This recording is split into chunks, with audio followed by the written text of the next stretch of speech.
बच्चों, कैसे हैं आप? आओ बच्चों, आज हम अपना अगला टेंस प्रेजेंट परफेक्ट टेंस सीखते हैं। तो अभी तक हम अपने 2 टेंस कर चुके हैं। आज ये तीसरे नंबर का टेंस है प्रेजेंट परफेक्ट टेंस।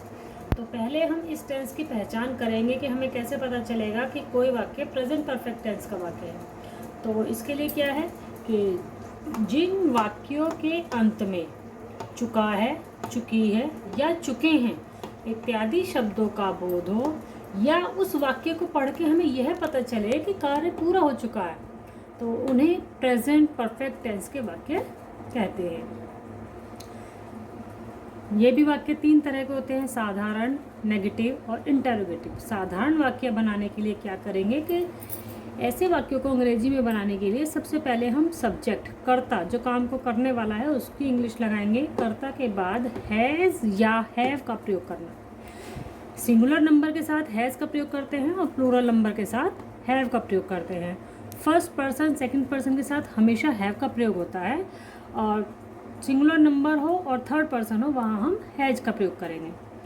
इसके बाद हम उसमें वर्ब की थर्ड फॉर्म लगाते हैं। फॉर्म्स बच्चों आप लोग जानते ही होंगे कि कोई भी क्रिया है उसकी 3 फॉर्म होती हैं, फर्स्ट, सेकंड एंड थर्ड। तो परफेक्ट टेंस हमेशा थर्ड फॉर्म के साथ बनता है। जैसे वह जा चुका है, देखिए लास्ट में चुका है, हमें पता चल रहा है कि वह जा चुका।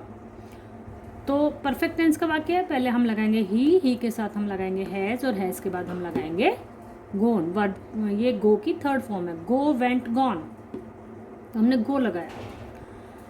सेकंड सेंटेंस है वे अपना कार्य कर चुके हैं, मीन्स उनका कार्य पूरा हो चुका है, कार्य हो कंप्लीट हो गया है। तो हम इसकी इंग्लिश कैसे बनाएंगे?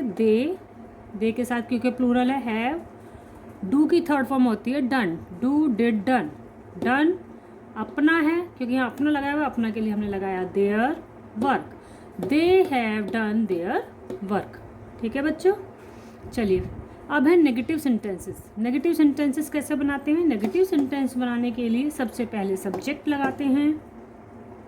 सब्जेक्ट के बाद हैज़ या हैव उसी तरह से लगाएंगे कि हम देख लेंगे सिंगुलर है या प्लूरल है, हैज़ लगाना है या हैव लगाना है। उसके बाद हम नोट लगाते हैं, नोट के बाद वर्ब की थर्ड फॉर्म लगाते हैं। जैसे सीता ने अपना कार्य समाप्त नहीं किया है, तो इसमें सीता के साथ हम लगाएंगे हैज़, क्योंकि सीता थर्ड पर्सन और सिंगुलर नंबर है। हैज़ के बाद हमने लगाया नॉट, और इसके बाद समाप्त करने की इंग्लिश होती है फिनिश, तो यहाँ हम फिनिश की थर्ड फॉर्म लगाएंगे फिनिश्ड।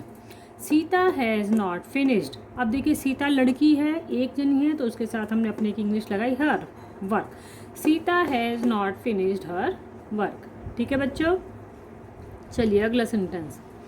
अध्यापक अभी तक कक्षा में नहीं गए हैं, तो देखिए अध्यापक का मतलब द टीचर। देखिए अगर हम केवल एक टीचर के लिए लिख रहे हैं, क्योंकि ये तो हमने रेस्पेक्ट के लिए किसी भी अध्यापक को हम गया है नहीं लिख सकते हैं, इसलिए गए हैं लिखा। अगर ये हम एक अध्यापक के लिए लगाएं तो हम हैज़ लगाएंगे। टीचर लिखा है हमने इसलिए हैज़। यदि हम 2 या 2 से ज़्यादा अध्यापक के लिए लिखेंगे तो यहाँ पर टीचर्स लिखेंगे, तब हम यहाँ पर हैव लगाएंगे। अभी हमने यहाँ टीचर लिखा है, एक अध्यापक के लिए हम बात कर रहे हैं।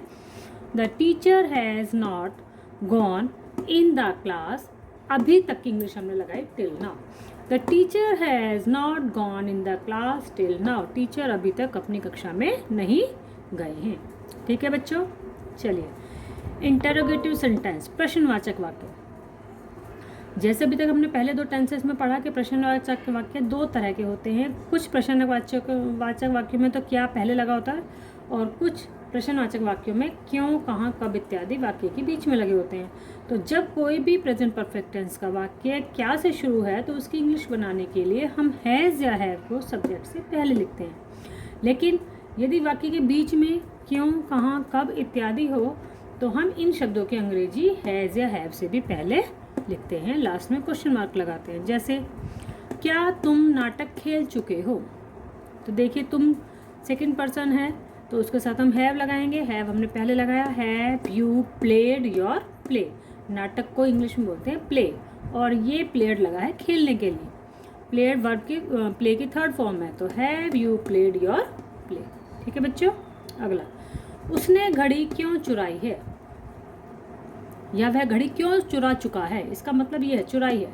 अब हम क्यों को पहले लिखेंगे, why has he stolen the watch. समझ में आया बच्चों? ठीक है, अब आप इसे प्रैक्टिस कीजिए इस तरह के वाक्यों की, और अगर आप हमारी वीडियो पसंद आई हो तो इसे लाइक शेयर सब्सक्राइब जरूर कीजिए। चलिए मिलते हैं अपनी नेक्स्ट वीडियो में। Bye bye.